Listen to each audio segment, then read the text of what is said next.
गुरु गोविंद दो खड़े, काके लागो पाए।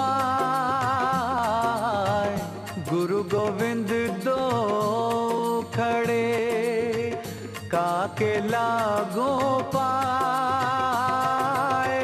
बलिहारी गुरु आपने, गोविंद दियो बताए। कबीरा गोविंद दियो बताए।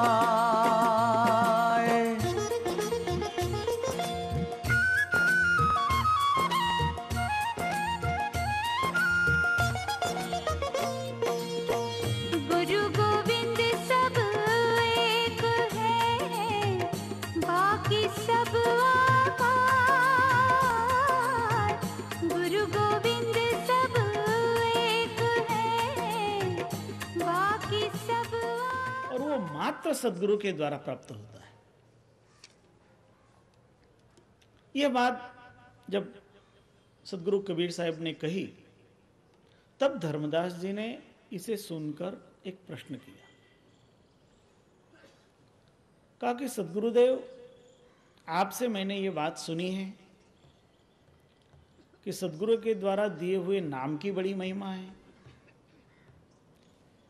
लेकिन जो आप आदि नाम कह रहे हैं उसके बारे में भी मैं जानना चाह रहा हूं।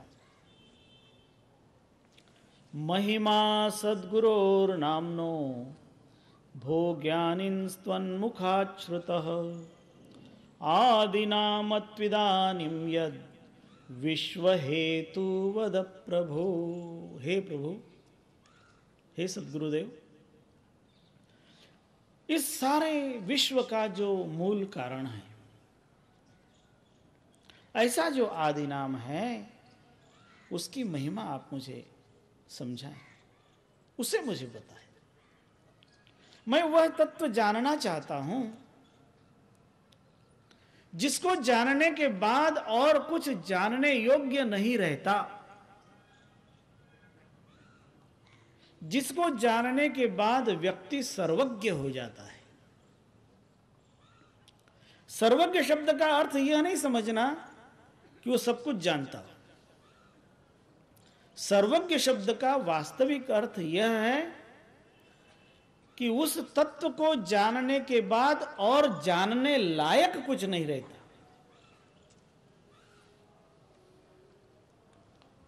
भगवान बुद्ध के जमाने में भगवान महावीर, जो 24वें तीर्थंकर थे जैन संप्रदाय के, वे उसी क्षेत्र में विहार कर रहे थे। तो भगवान महावीर के बारे में ये प्रसिद्धि थी कि भगवान महावीर सर्वज्ञ हैं। एक दिन तथागत बुद्ध का शिष्य आनंद किसी व्यक्ति के साथ चर्चा के दौरान भगवान महावीर की हंसी उड़ा रहा था और कहने लगा कि जिसको लोग सर्वज्ञ कहते हैं, मैंने उसको उस मकान के सामने खड़ा होकर भिक्षा मांगते देखा है जिस मकान में कोई नहीं था। सूने घर का पाहुना जो आवे त्यों जाए। जिस मकान में कोई ना हो उसके सामने खड़ा होकर भिक्षा मांगते हुए मैंने भगवान महावीर को देखा है। मैंने उनको बुढ़िया से पूछता देखा है कि हे वृद्ध माता, अमुक गांव को जाने का रास्ता कौन सा है? मैंने उसको रास्ता पूछते देखा है। तो जो रास्ता पूछता हो, जो सूने घर के सामने भिक्षा मांगता हो, उसे सर्वज्ञ कैसे कहा जाए? इसलिए भगवान बुद्ध का शिष्य आनंद उनकी हंसी उड़ा रहा था। यह बात भगवान बुद्ध की जानकारी में आई। तब भगवान बुद्ध ने आनंद को बुलाया और कहा कि आनंद, तुम सर्वज्ञ का अर्थ नहीं समझे हो। सर्वज्ञ का अर्थ यह नहीं है कि सर्वज्ञ मतलब जो सब कुछ जान ले। सब कुछ जान ले ऐसी बात यदि हम लगाएं तो भगवान कृष्ण सर्वज्ञ नहीं थे, क्योंकि भगवान कृष्ण को साइकिल का पंक्चर कैसे निकालता है इसका ज्ञान नहीं था। यह पक्की बात है, क्योंकि भगवान कृष्ण के इस जमाने में साइकिल ही नहीं थी। जब साइकिल ही ना हो तो उसका पंक्चर वो कहां से निकालेंगे?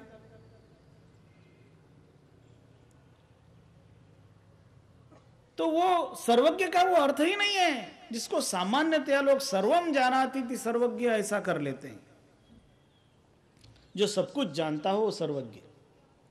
वास्तव में सर्वज्ञ का अर्थ है यद विज्ञाते, जिसको जानने के बाद कुछ भी जानने योग्य न रहे, दूसरा कुछ भी। भगवान कृष्ण के लिए साइकिल का पंक्चर जानना कोई जरूरी था? और आज भी बहुत से लोग हैं, क्या उन्हें जरूरी है साइकिल का पंक्चर कैसे निकाला जाता है ये जाने? जरूरी नहीं है। जिसे जानने के बाद जानने योग्य कुछ भी बाकी न रहे, ऐसा तत्व जिसने जान लिया वह सर्वज्ञ होता है। इसलिए सद्गुरु उस तत्व को बताते हैं जिसको जानने के बाद फिर और जानने लायक कुछ नहीं रहता। जानो तो अच्छा है, लेकिन जानने लायक नहीं है। बहुत सी ऐसी चीजें हैं जिनको आप जानते हैं तो अच्छी बात है, लेकिन जरूरी नहीं है कि आप उसको जानें। लेकिन कुछ तत्व ऐसे हैं जिन्हें जानना जरूरी होता है। तो जिसे जानना, जिसे समझना जरूरी है, जो जीवन का आवश्यक तत्व है, उसे सद्गुरु समझाते हैं। इसलिए धर्मदास जी ने यह प्रश्न किया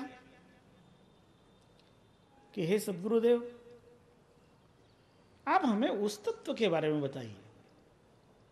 आदिनामत्विदानिम यद विश्व हेतु वद प्रभो। हे सद्गुरु, आप उस आदिनाम को हमें समझाइए जिसे हम जानकर फिर कहें कि अब मुझे जानने लायक बाकी कुछ भी रहा नहीं है। कृतम कृत्यम प्राप्तम प्रापणीयम, जो मुझे प्राप्त करना था वो मैंने पा लिया है, जो मुझे करना था वो मैंने कर लिया है। इतनी धन्यता का अनुभव होवे। और यह धन्यता का अनुभव सद्गुरु की कृपा से उस सार शब्द के बोध के पश्चात होता है। सद्गुरु इस बात को धर्मदास जी को कह रहे हैं। सद्गुरुरुवाच मंत्रम निरक्षरम मूलम धर्मदास सुचिंतय आदिनाम तदेवास्ति सर्वातीतम स्वयं प्रभु। हे धर्मदास, जिस मंत्र की मैं वह बात कर रहा हूं, जिस मंत्र को मैं तुम्हें समझाना चाह रहा हूं, जिसका तुम्हें चिंतन करना है, जिसको जानने के लिए तुम्हें मैं प्रेरणा दे रहा हूं, वह मंत्र निरक्षर है। निरक्षर का मतलब क्या? वह शब्द ऐसा है जिसको वाणी के द्वारा बोला नहीं जाता।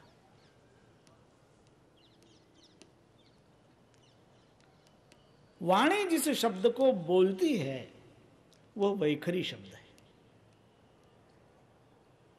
हम उच्चारण करते हैं, आप सुनते हैं, यह ध्वनि है। शब्द ध्वनि को पकड़ा जा सकता है। जो ध्वन्यात्मक शब्द है वह नहीं है, क्योंकि ध्वनि में लय होता है। ध्वनि की भी लहरें होती, ध्वनि का अपना महत्व है, क्योंकि उसी ध्वनि के कारण तो आप यहां श्रवण कर रहे हैं। लेकिन जो ध्वनि का मूल है, जिसके कारण ध्वनि है, जो ध्वनि का भी आधार है, उस शब्द की बात सद्गुरु कहते हैं, मंत्रम निरक्षरम मूलम, वो सबका मूल है। धर्मदास सुचिंतय, हे धर्मदास जी, तुम्हें अब उसे समझना है जो सबके मूल में है। अब ये हम विचार करें कि सबके मूल में है क्या।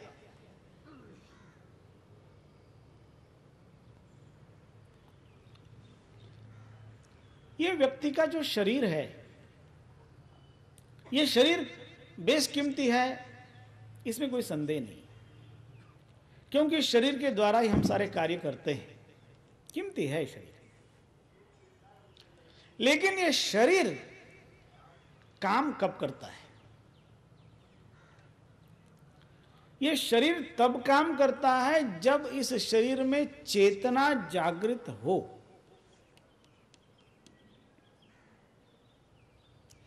और जब तक चेतना जागृत है तभी तक ये शरीर काम करेगा। जब चेतना प्रसुप्त हो जाए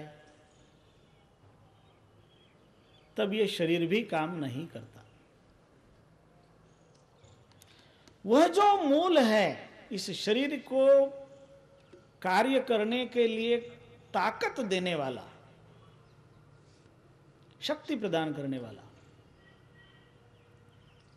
उसकी सत्ता से ही सारे काम होते हैं। महत्व उसका है और उसे समझना है। और उसे समझने के लिए जो ज्ञान सद्गुरु प्रदान करते हैं वो समझा रहे हैं। आदिनाम तदेवास्ति सर्वातीतम स्वयं प्रभु।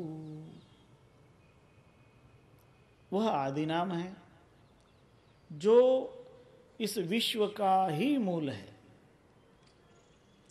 उसी की सत्ता के कारण इस विश्व का, इस ब्रह्मांड का प्रादुर्भाव संभव हुआ है। और वही परम ब्रह्म है, वही सार नाम है, वही सार शब्द है। और उस सार शब्द को मात्र अनुभव किया जा सकता है। और उसके जो अनुभव करने की प्रक्रिया है उसको आगे समझाते हैं। निअक्षर को समझने के लिए पहले क्षर को समझो। क्षर वह है जिसका नाश होता है। क्षरः सर्वाणि भूतानि कूटस्थोक्षर उच्यते। इस संसार में जितने भी देह हैं, जितने भी शरीर हैं, वे सारे के सारे शरीर नाशवान है। वो शरीर चाहे जिसका हो, मनुष्य का हो, पशु का हो, पक्षी का हो, क्योंकि ये पांचभौतिक होगा, उसका नाश होगा, उसका विघटन होगा। जो मूल है उसका नाश नहीं है। उसी बात को समझा रहे हैं। कूटस्थ जो है वो अक्षर है, उसका नाश नहीं। क्षर का नाश है, कूटस्थ अक्षर है, उसका नाश नहीं है। लेकिन उस कूटस्थ से भी भिन्न एक है। भगवत गीता में इस बात को पुरुषोत्तम योग के अंतर्गत वर्णन किया। क्षरः सर्वाणि भूतानि कूटस्थोक्षर उच्यते उत्तमः पुरुषस्त्वन्यः परमात्मेत्युदाहृतः। वहां उत्तम पुरुष, पुरुषोत्तम के नाम से परमात्मा को कहा। यहां सद्गुरु कबीर साहब समझाते हैं, क्षर और अक्षर से भिन्न निरक्षर तत्व है। भिन्नम निरक्षरम नाम तस्यापि निर्णयम शृणु। तुम उसे समझो, उसका निर्णय तुम्हें समझा रहे हैं कि वह जो निरक्षर तत्व है वह जिसके कारण अक्षर भी कार्य करता है, जो अक्षर को भी प्रेरणा देता है, वह तत्व जो है उसको तुम बड़ी सावधानी के साथ श्रवण करो।